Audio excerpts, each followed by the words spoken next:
شروع اللہ کا نام لے کر جو بڑا مہربان نہایت رحم والا ہے۔ جو چیز آسمانوں میں ہے اور جو چیز زمین میں ہے سب اللہ کی تسبیح کرتی ہے، اسی کی سچی بادشاہی ہے اور اسی کی تعریف ہے، اور وہ ہر چیز پر قادر ہے۔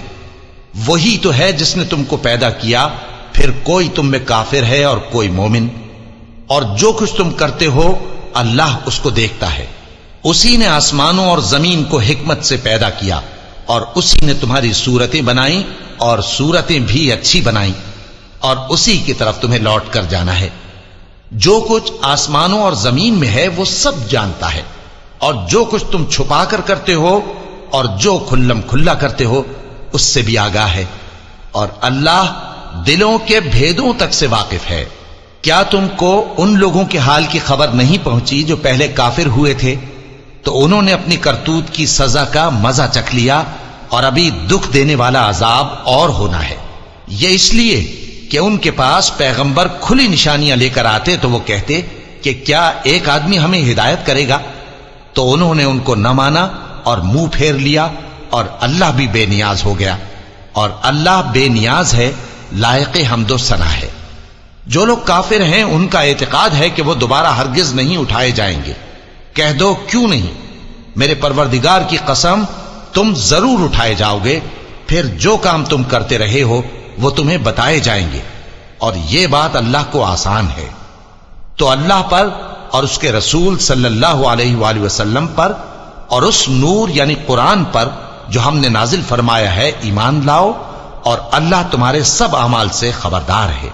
جس دن وہ تم کو اکٹھا کرے گا یعنی حشر کے دن، وہ نقصان اٹھانے کا دن ہے، اور جو شخص اللہ پر ایمان لائے اور نیک عمل کرے وہ اس سے اس کی برائیاں دور کر دے گا، اور جنت کے باغوں میں جن کے نیچے نہریں بہ رہی ہیں داخل کرے گا۔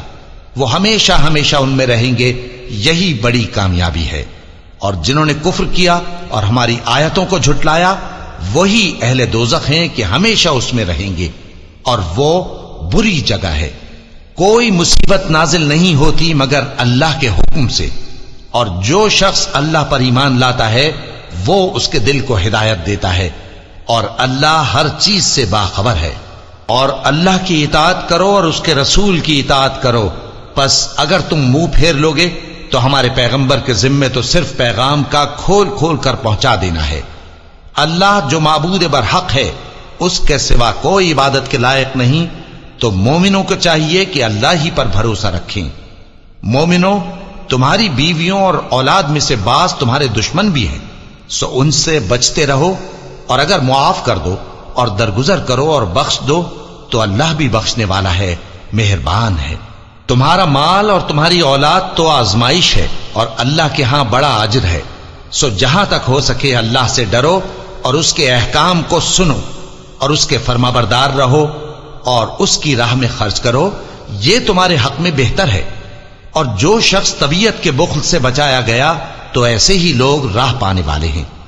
اگر تم اللہ کو نیک نیتی سے قرض دو گے تو وہ تم کو اس کا کئی گنا دے گا، اور تمہارے گناہ بھی معاف کر دے گا، اور اللہ قدر شناس ہے، بردبار ہے، پوشیدہ اور ظاہر کا جاننے والا ہے، غالب ہے، حکمت والا ہے۔